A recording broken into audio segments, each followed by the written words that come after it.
Hey everyone. So I got my email from Nate for a new challenge. It's Nate's Hat Game Challenge. Of course I don't have a hat out here, so I couldn't cut the strips because they're so tiny I would never be able to read them.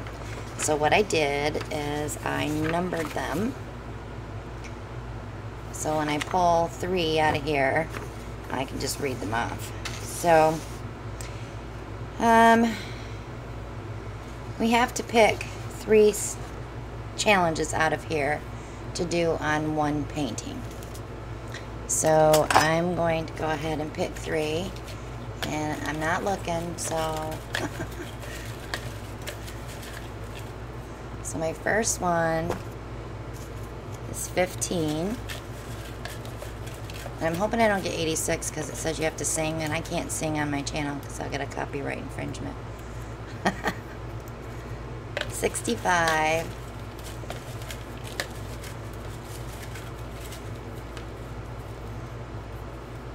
and 70. So 15 must create based off of a song. 65 must use blue,